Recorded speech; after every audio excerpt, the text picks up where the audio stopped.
नमस्कार प्यारे बच्चों, आप सभी का विज्ञान की कक्षा में स्वागत है।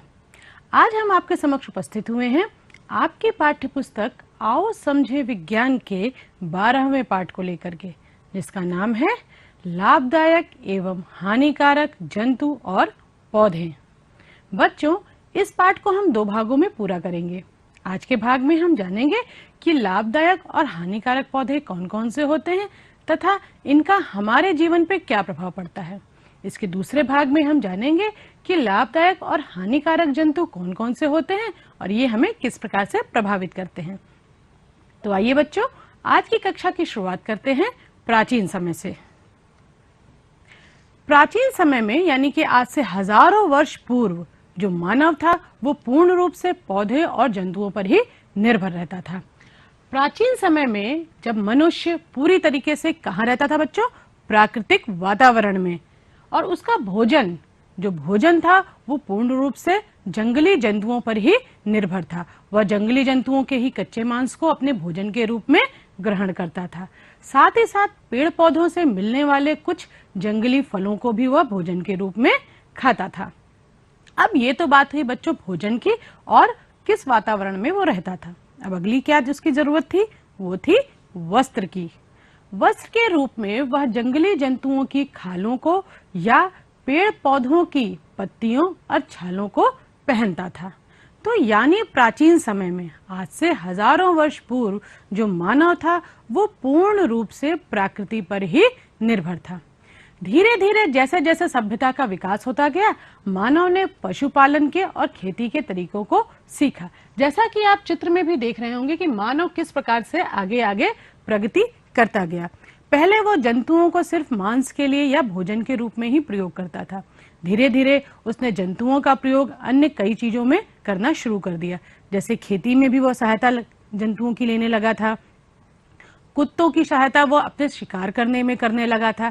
साथ ही साथ उसने कई जंतुओं का उपयोग सवारी के रूप में भी किया। तो बच्चों, ये तो बात थी प्राचीन समय की। आइए आज के युग में देखते हैं कि पेड़ पौधे और जंतु हमारे लिए किस प्रकार से उपयोगी हैं। बच्चों, आज के युग में भी हम मानव जीवन में जंतुओं और पौधों की उपयोगिता उतनी ही है जितनी कि प्राचीन समय में थी, या हम कह सकते हैं कि उससे कहीं अधिक है। क्योंकि आज जब विज्ञान ने इतनी प्रगति कर ली है तो हम पौधों और जंतुओं के उपयोगों को और भी अधिक बढ़ा चुके हैं। आज पौधे मानव जीवन के अभिन्न अंग बन चुके हैं। वे हमारे जीवन में प्रत्यक्ष या अप्रत्यक्ष रूप से प्रभावित करते रहते हैं। पौधों के बिना तो हमारे जीवन की कल्पना की ही नहीं जा सकती है, क्योंकि बच्चों आप तो जानते ही हैं कि पौधों से ही हमें ऑक्सीजन मिलती है। जी हाँ बच्चों, जो हम श्वसन की क्रिया में जो वायु अपने शरीर में अंदर लेते हैं उसमें जो ऑक्सीजन होती है वो हमें कहाँ से मिलती है? पौधों से। तो पौधों के बिना तो हमारे जीवन की कल्पना की ही नहीं जा सकती है। साथ ही साथ जो भोजन हम करते हैं वो भी मुख्य रूप से हमें पौधों से ही प्राप्त होता है। इसके साथ ही पौधे हमारे वातावरण को शुद्ध बनाने में अहम भूमिका निभाते हैं। अनेक जीव जंतु भी हमारे जीवन में प्रयोग होने वाली जो दैनिक वस्तुएं होती हैं वो हमें किनसे मिलती हैं? विभिन्न प्रकार के जंतुओं से। तो आप देख सकते हैं कि मानव जीवन पे पौधे और जंतुओं के प्रभाव के आधार पर हम इनको 2 भागों में बांट सकते हैं। पहला है हानिकारक पौधे एवं हानिकारक जंतु और दूसरा लाभदायक पौधे और लाभदायक जंतु। तो अब बात करते हैं बच्चों पौधों की उपयोगिता की, कि पौधे हमारे जीवन में कितने उपयोगी हैं। जैसा कि हमने बताया था कि इस पाठ को हम 2 भागों में पूरा करेंगे और आज के भाग में हम पौधों की उपयोगिता को जानेंगे और अगले भाग में हम जंतुओं की उपयोगिता को जानेंगे। जैसा कि आपको इस चित्र में दिखाया जा रहा है कि पौधों से हमें विभिन्न प्रकार की वस्तुएं प्राप्त होती हैं। भोजन भी प्राप्त होता है, विभिन्न प्रकार की लकड़ियां भी प्राप्त होती है जिनसे हम विभिन्न प्रकार की वस्तुएं बनाते हैं और उनका उपयोग हम अपने दैनिक जीवन में करते हैं। बच्चों जरा सोचिए, एक शाकाहारी व्यक्ति जिसका भोजन पेड़ पौधों से प्राप्त होता है उसके लिए तो पौधे बहुत उपयोगी होते हैं। अगर पौधे नहीं होंगे तो उसे भोजन नहीं प्राप्त होगा। पर क्या मांसाहारी व्यक्ति या मांसाहारी जीव जंतु के लिए भी पौधे उतने ही उपयोगी होते हैं? जरा सोचिए। चलिए आपके इस प्रश्न का उत्तर हम एक उदाहरण के द्वारा ढूंढते हैं। मान लीजिए कि एक जंगल में सारे पेड़ पौधों को हमने काट दिया। अब वहां रहने वाले मांसाहारी जीव जैसे शेर, लोमड़ी, इनके जीवन पे क्या किसी प्रकार का कोई प्रभाव पड़ेगा? क्योंकि ये अपने भोजन के रूप में किसे ग्रहण करते हैं? भेड़, बकरी, गाय, हिरन, जो कि शाकाहारी होते हैं। और वो अपने भोजन के लिए किस पर निर्भर होते हैं? पौधों पर। अब जब पौधे ही नहीं रहेंगे, पेड़ ही नहीं रहेंगे जंगल में, तो क्या ये जो हिरन है, गाय, भेड़, बकरी, क्या ये जीवित रहेंगे? जी नहीं बच्चों।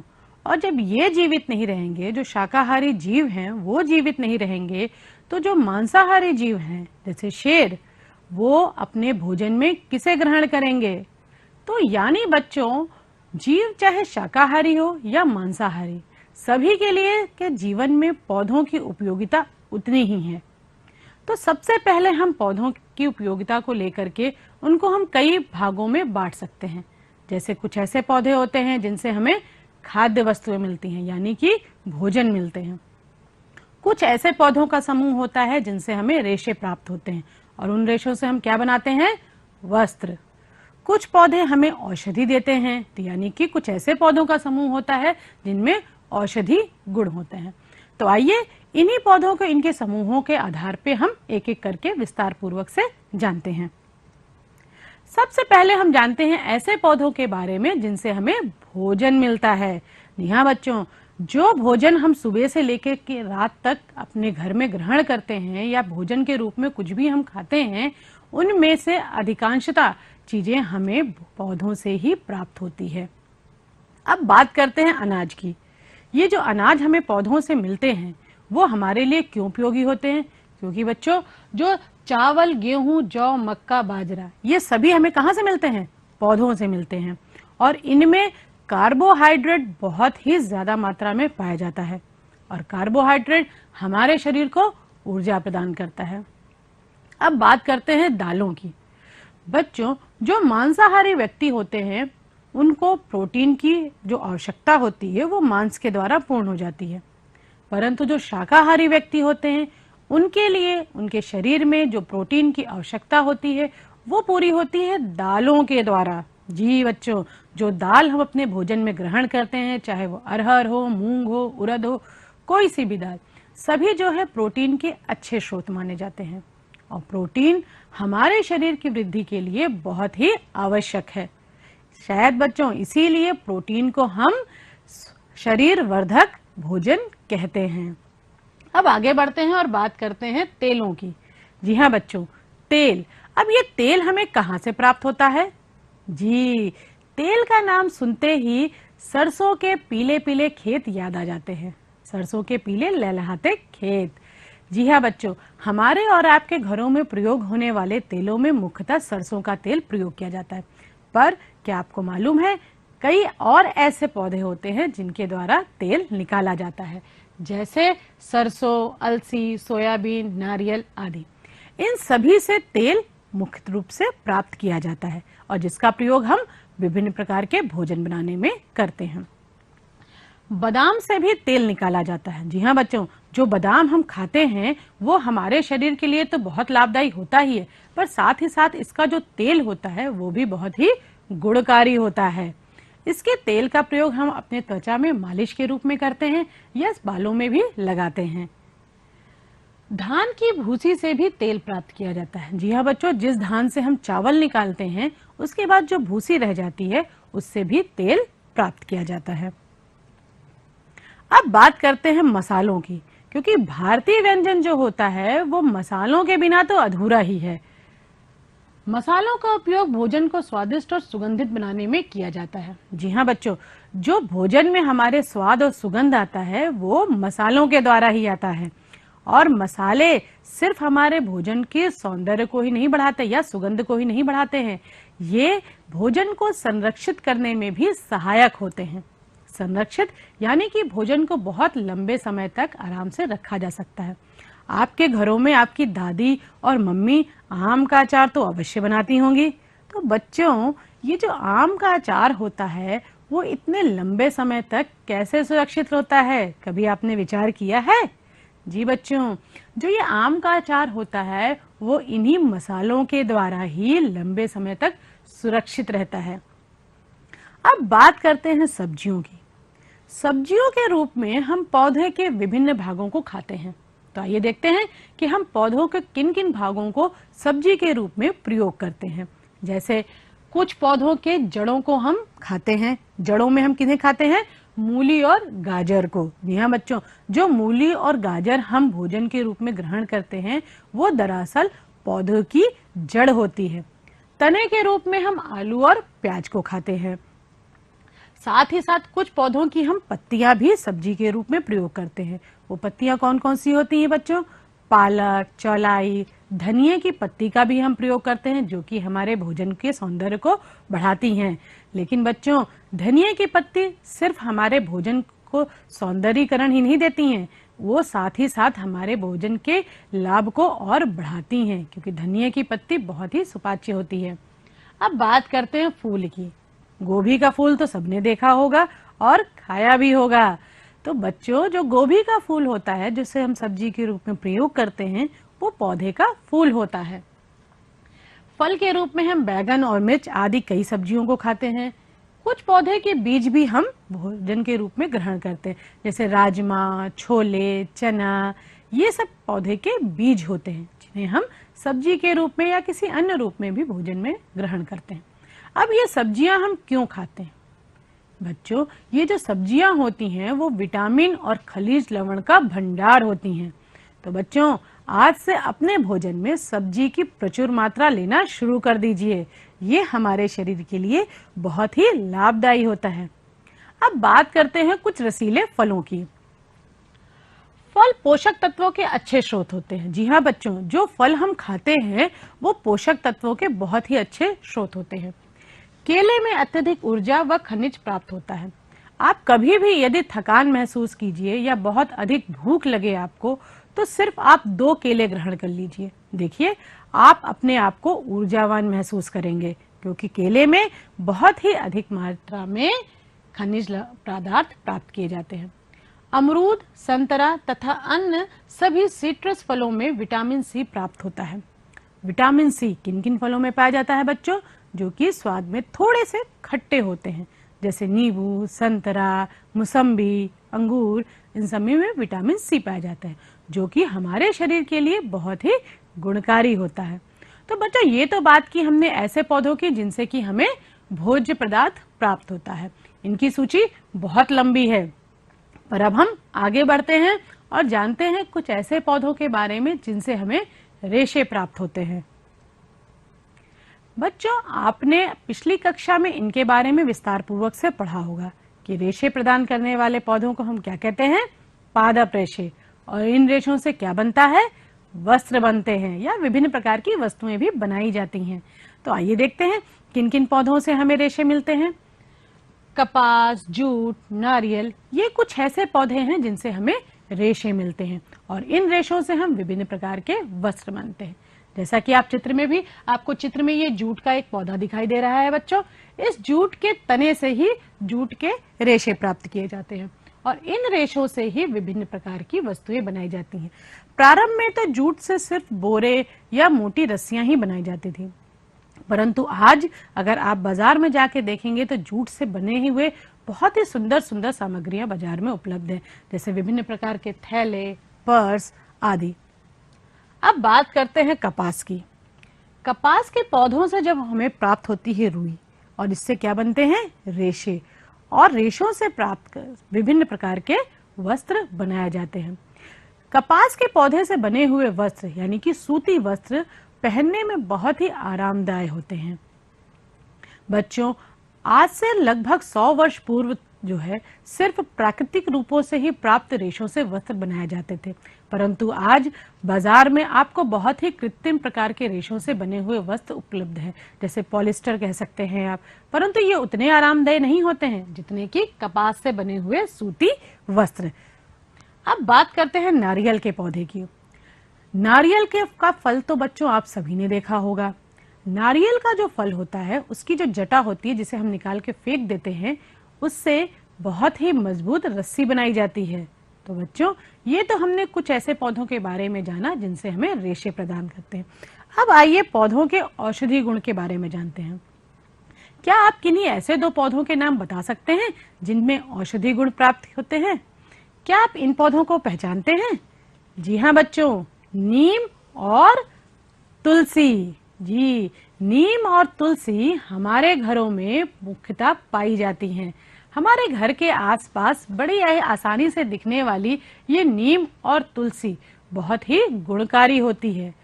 तुलसी की पत्तियां गले की खराश और त्वचा रोग में बहुत ही लाभदायी होती हैं। और नीम के पौधे, बच्चों नीम के पौधों के गुणों की तो बहुत लंबी लिस्ट होती है। जी हाँ बच्चों, नीम के पौधे का लगभग हर भाग किसी न किसी रूप में औषधि के रूप में प्रयोग किया जाता है। जैसे कि आपके घरों में उसकी दातून इस्तेमाल करते होंगे आपके दादी बाबा ये लोग, क्योंकि वो बहुत ही गुणकारी होती है। और नीम की पत्तियां एक एंटीसेप्टिक के रूप में प्रयोग की जाती हैं और ये त्वचा रोग में बहुत ही लाभदायी होती हैं। बच्चों, नीम में इतने गुण होते हैं कि नीम के पेड़ को औषधालय भी कहा जाता है। नीम के गुणों के बखान आप अगर सुनना चाहते हैं तो अपने दादी और बाबा या घर में किसी भी बुजुर्ग से इस पे चर्चा अवश्य कीजिएगा। आगे बढ़ते हैं और जानते हैं सर्पगंधा के बारे में। सर्पगंधा की जो जड़ होती है बच्चों, वो अनिद्रा और रक्तचाप कम करने में लाभदायी होती है। अब ये अनिद्रा रोग क्या होता है? बच्चों, बड़े होने पे कुछ लोगों को नींद ना आने की भी बीमारी हो जाती है, जिसे हम अनिद्रा की बीमारी कहते हैं। इसबगोल बीज की जो भूसी होती है वो कब्ज को ठीक करने में बहुत ही लाभदायी होती है। चाल मोगरा, इसका जो बीज होता है बच्चों, वो कुष्ठ रोग तथा खुजली में बहुत ही उपयोगी होता है। सिनकोना के पौधे का चित्र भी आपको यहाँ दिखाई दे रहा होगा। सिनकोना के पौधे की जो छाल होती है वो उससे मलेरिया की दवा बनाई जाती है, जिसे हम कुनैन भी कहते हैं। जामुन, जी हाँ बच्चों, जामुन तो आप सभी ने बड़े ही चाव से खाए होंगे। जामुन खाने में बहुत ही स्वादिष्ट लगता है, लेकिन जामुन के खाने के बाद जिस बीज को आप फेंक देते हैं, उस बीज से मधुमेह में की दवा बनाई जाती है। मधुमेह, जिसे हम डायबिटीज भी कहते हैं या शक्कर की बीमारी भी कहते हैं, इसमें जामुन के बीज से बनी हुई दवा बहुत ही लाभदायी होती है। यूकेलिप्टस का जो बच्चों पेड़ होता है, उससे निकलने वाले तेल की जुकाम की औषधि के रूप में प्रयोग किया जाता है। हर्र, बहेड़ा, आंवला, इन सभी का जो फल होता है वो उदर रोग में उपयोगी होते हैं, यानी कि पेट से संबंधित रोगों में उपयोगी होता है। मुलेठी की जो जड़ होती है बच्चों, वो गले की खराबी, खांसी और ज्वर में उपयोगी होती है। तो यहाँ तो बच्चों हमने कुछ ऐसे पौधों की बात की जिनसे हमें विभिन्न प्रकार की औषधि मिलती है। इनके अलावा भी बहुत से ऐसे पौधे हैं जैसे कि एलोवेरा, गिलोय, इन सब में भी बहुत ही अच्छी औषधि गुण पाए जाते हैं। आपके घर की जो रसोई होती हैं, उनमें प्रयोग किए जाने वाले मसालों में भी भरपूर मात्रा में औषधि गुण पाए जाते हैं। इस पर आप अपने घर के बड़ों के साथ चर्चा अवश्य कीजिएगा। अब आगे बढ़ते हैं और जानते हैं कि पौधों के और क्या क्या उपयोग होते हैं। सभी वृक्षों से प्राप्त लकड़ियों के सूखने के उपरांत उन्हें ईंधन के रूप में भी प्रयोग किया जाता है। जी हाँ बच्चों, आपने देखा होगा कि चूल्हे में कई बार हम उपलों का प्रयोग करते हैं और कई बार पेड़ों की सूखी लकड़ियों का भी प्रयोग करते हैं, यानी कि ईंधन के रूप में भी लकड़ियों का प्रयोग होता है। और ये लकड़ियां हमें कहाँ से प्राप्त होती हैं? वृक्षों से। विभिन्न प्रकार के वृक्षों से बहुत सी वस्तुएं बनाई जाती हैं, जैसे मेज, कुर्सी, अलमारी, दरवाजे, जो आपके घर में भी प्रयोग की जाती होंगी। ये कुछ खास किस्म के पौधों से प्राप्त की जाती हैं, जैसे साखू, सागौन, शीशम। इन वृक्षों से प्राप्त होने वाली लकड़ियों को हम इमारती लकड़ियां भी कहते हैं। कई जगह पे आम के पौधे के भी लकड़ियों का भी प्रयोग विभिन्न प्रकार की वस्तुओं को बनाने में हम करते हैं। पॉपुलर के वृक्ष, जैसा कि आप चित्र में भी पॉपुलर के वृक्ष को देख पा रहे हैं, ये बिल्कुल सीधा लंबा होता है। इस वृक्ष से प्राप्त होने वाली लकड़ियों का प्रयोग हम दिए सिलाई बनाने में भी करते हैं और प्राकृतिक रूप से बनने वाले कागज में भी इसका प्रयोग होता है। अब बात करते हैं कुछ साज सज्जा की। बच्चों, आप विभिन्न प्रकार के समारोह में जाते होंगे, जैसे विवाह समारोह या किसी अन्य पूजा पंडाल में अगर आप जाते होंगे तो आप वहां की जो साज सज्जा है देखते होंगे, तो उसमें विभिन्न प्रकार के फूलों और पौधों की पत्तियों का प्रयोग किया जाता है। जी हाँ बच्चों, यानी कि पौधों से प्राप्त होने वाली फूल और पत्तियों का प्रयोग साज सज्जा के रूप में भी होता है। इन पौधों में कुछ नाम यहाँ हम आपको बताते हैं: चमेली, माधवी लता, चंपा, मोरपंखी, ताड़ और अशोक। इनके अलावा और भी अन्य बहुत से फूल और पत्तियां होती हैं जिनका प्रयोग हम साज सज्जा के रूप में करते हैं। तो आप भी अब अगर किसी अन्य विवाह समारोह में जाते हैं या किसी भी समारोह में जाइए तो वहां की साज सज्जा को ध्यान पूर्वक देखिएगा और पता लगाने का प्रयास कीजिएगा कि इस सजावट में किन किन पौधों के फूलों और पत्तियों का प्रयोग हुआ है। इसके अलावा बच्चों, पेड़ से ही हमें रबड़ प्राप्त होता है। जी हाँ, जो प्राकृतिक रूप में रबड़ पाई जाती है वो पौधों से प्राप्त होती है। रबड़ के पेड़ से रबड़ शीर यानी कि पौधे का जो रस होता है उससे प्राकृतिक रूप में रबड़ बनाई जाती है, जिससे विभिन्न प्रकार की वस्तुएं बनाई जाती हैं। तो ये तो बच्चों बात हुई पौधों की उपयोगिता की बात में कि पौधे किस प्रकार से हमारे जीवन को प्रभावित करते हैं। पर बच्चों, कुछ ऐसे भी पौधे हैं जिनसे हमें हानि भी पहुंचती है। तो आइए जानते हैं कि और कौन कौन से ऐसे पौधे हैं जिनसे कि हमें हानि पहुंचती है। पर उससे पहले बच्चों, एक चीज तो रही गई और वो है हाउस बोट। जी हाँ बच्चों, जैसा कि आप चित्र में देख रहे होंगे, यहाँ आपको एक हाउस बोट दिखाई दे रहा है, यानी कि नाव पे बनने वाले मकान, जो कि जम्मू कश्मीर में बहुतायत से पाए जाते हैं। वहां की झीलों में हाउस बोट बनाए जाते हैं जो कि लकड़ियों से ही बनते हैं। ये देखने में बहुत ही सुंदर होते हैं। तो आइए बच्चों आगे चलते हैं और पौधों से होने वाली हानियों को भी जानते हैं। सबसे पहले हम कुछ ऐसे पौधों के नाम जानते हैं जिनसे छूने से या जिनके संपर्क में आने पर हमारे शरीर में खुजली या जलन होने लगती है। उन पौधों में सबसे पहले हम देखते हैं गाजर घास, जो कि खेतों में या किसी भी खुले मैदान में बड़ी आसानी से देखी जा सकती है। बच्चों, ये जो गाजर घास होती है वो 1 वर्षीय शाकीय पौधा होता है, यानी कि हर साल आराम से आसानी से निकलने वाले पौधे होते हैं। 1 से 1.5 मीटर तक लंबी गाजर घास के पौधे का तना रोएदार, अत्यधिक शाखा युक्त होता है। गाजर घास को छू जाने पर त्वचा में खुजली उत्पन्न हो जाती है। जी हाँ बच्चों, इसको छूने से हमारे शरीर में खुजलाहट होने लगती है, इसीलिए ये हमारे लिए हानिकारक है। ये जंतुओं के शरीर में भी छू जाने पर उन्हें भी परेशान करती है। अब बात करते हैं केवाच के रोए की।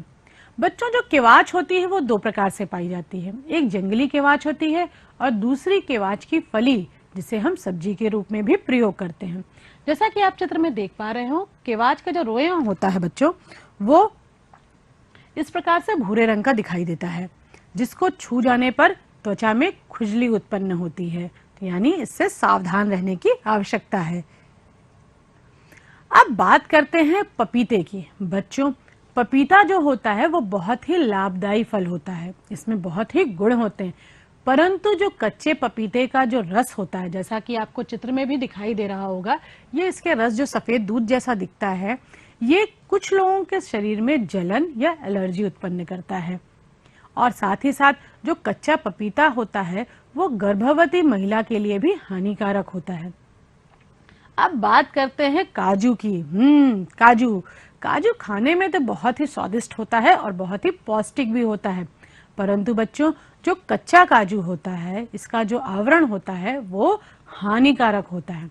इसको छूने से खुजली होने लगती है और साथ ही साथ जो कच्चा काजू, जैसा कि आपको चित्र में भी दिख रहा होगा, ये जो कच्चा काजू होता है इसे सीधे नहीं खाना चाहिए। इसीलिए जो बाजार में जो काजू आपको मिलता है वो बिना प्रोसेस किए नहीं बेचा जाता है। तो बच्चों, कभी भी कच्चा काजू खाने से बचिएगा। तो ये कुछ ऐसे पौधे बच्चों हमने जाना जिनसे कि खुजलाहट उत्पन्न होती है। अब कुछ ऐसे भी पौधे होते हैं बच्चों जो कि जहरीले होते हैं। बच्चों, जहरीले का अर्थ ये नहीं है कि इनको छू लेने से या खा लेने से किसी की मृत्यु हो जाती है। जहरीले का अर्थ यहाँ सिर्फ इतना है कि कुछ पौधे ऐसे होते हैं जिनके छूने से जलन या किसी प्रकार की हमें हानि पहुंचती है। पुराने समय में जब लोग शिकार किया करते थे तो किसका प्रयोग करते थे बच्चों? धनुष बाण का। जी हाँ, आपने भी धनुष बाण का खेल खेला होगा, लेकिन वो आपके मनोरंजन के लिए होता है। परंतु प्राचीन काल में धनुष से ही, तीरों से का ही प्रयोग करके लोग शिकार किया करते थे। तो उस समय कुछ ऐसे पौधे थे जैसे रिस्पैचा और कुरारे, जो कि थोड़े जहरीले होते थे। तो इन पौधों के रस को वो अपने तीरों में लगा लेते थे, और जिससे उनको शिकार करने में आसानी होती थी। अब बात करते हैं पीली कनेर और मदार की पतंग। बच्चों, ये जो पीली कनेर होती है, जो कि हमारे आसपास आसानी से देखी जाती है, और मदार का पौधा, ये दोनों ही हमारे आसपास आसानी से पाए जाते हैं, परंतु बच्चों ये दोनों ही हमारे लिए हानिकारक होती हैं। पीली कनेर की जो पत्तियां होती हैं वो थोड़ी सी जहरीली या कड़वी कह सकते हैं होती हैं, और शायद इसीलिए बच्चों आपने देखा होगा कि पीली कनेर को कोई भी जीव जंतु नहीं खाते हैं। पीली कनेर का फूल तो देखने में बहुत सुंदर लगता है, लेकिन इसकी जो पत्तियां होती हैं वो हानिकारक होती हैं। अब बात करते हैं मदार के पौधों की। मदार के पौधों को अगर आपने तोड़ा होगा तो देखा होगा इसमें से सफेद रंग का द्रव्य निकलता है, जिसे हम मदार के पौधे का दूध भी कहते हैं। पर ये अगर हमारी त्वचा पर लग जाता है या हमारी आंखों में पड़ जाता है तो ये हमें हानि पहुंचाता है, और इससे जलन भी उत्पन्न होती है। तो बच्चों इन पौधों से थोड़ी सी सावधानी रखिए। अब बात करते हैं कुछ मादक पदार्थ की। बच्चों, आप तो ये सभी जानते हैं कि जो मादक पदार्थ होते हैं वो हमारे स्वास्थ्य के लिए हानिकारक होते हैं, क्योंकि इससे विभिन्न प्रकार के रोग उत्पन्न होते हैं। परंतु बच्चों, क्या आप जानते हैं ये मादक पदार्थ भी विभिन्न प्रकार के हमें पौधों से ही प्राप्त होते हैं। भांग और पोस्ता तथा कोको, इन पौधों से विभिन्न प्रकार के मादक पदार्थ प्राप्त किए जाते हैं। भांग, इसके विभिन्न भागों से गांजा, चरस, भांग, इस तरह के मादक पदार्थ बनाए जाते हैं, जो कि हमारे स्वास्थ्य के लिए हानिकारक होते हैं। परंतु बच्चों अगर इनकी बहुत थोड़ी मात्रा प्रयोग की जाए तो इनमें औषधि गुण भी होते हैं। पोस्ता, पोस्ते के पौधे से अफीम, मार्फिन और हेरोइन, इस तरह के मादक पदार्थ प्राप्त किए जाते हैं। जैसा कि आप चित्र में भी देख रहे होंगे पोस्ते के पौधे को। पोस्ते के फल से इस तरह से चीरा लगा करके उसमें से एक चिपचिपा पदार्थ निकलता है, जिसे सुखा करके हम मार्फिन, अफीम आदि मादक पदार्थ बनाते हैं। बच्चों, इनकी जो खेती होती है वो पूर्णतः प्रतिबंधित होती है, यानी कि इनका खेती के लिए हमें सरकार से अनुमति लेनी पड़ती है। हो सकता है बच्चों आपके मन में प्रश्न आ रहा होगा कि जो हमारे लिए हानिकारक है उसकी खेती हम क्यों करते हैं। परंतु बच्चों ये हानिकारक होते हैं, लेकिन अगर इनकी मात्रा बढ़ा दी जाए तो इनको अगर थोड़ी मात्रा में प्रयोग किया जाए तो इनसे विभिन्न प्रकार की औषधि भी बनाई जाती है। जैसे कि पोस्ते के दाने का प्रयोग तो हम सभी अपने घरों में करते हैं, ये बहुत ही लाभदायी होती है। लेकिन मादक पदार्थ यानी कि जैसे कि अफीम है, मार्फिन है, हेरोइन है, कोकीन है, इनका प्रयोग अगर हम ज्यादा मात्रा में कर लेते हैं तो ये हमारे स्वास्थ्य के लिए हानिकारक होते हैं, और इनसे विभिन्न प्रकार के रोग होते हैं, जैसे कि हृदय रोग, कैंसर, टीबी, लीवर सिरोसिस आदि। तो ये तो बच्चों हमने पूरी तरीके से जाना कि कौन कौन से पौधे हमारे लिए लाभदायी होते हैं और कौन कौन से पौधे हमारे लिए हानिकारक होते हैं। तो बच्चों आज की कक्षा को समाप्त करने से पहले आइए कुछ होमवर्क देख लेते हैं, यानी कि गृह कार्य। यहाँ पर आपको स्क्रीन पे कुछ प्रश्न दिखाए गए हैं। इस प्रश्न में से 4 विकल्प दिए गए हैं, कोई एक विकल्प सही है जिसे चुन करके आपको अपनी पुस्तक में लिखने हैं। और बच्चों मुझे उम्मीद है कि इस स्क्रीन पे दिखाए गए सभी प्रश्नों को हल करने में आप स्वयं सक्षम होंगे।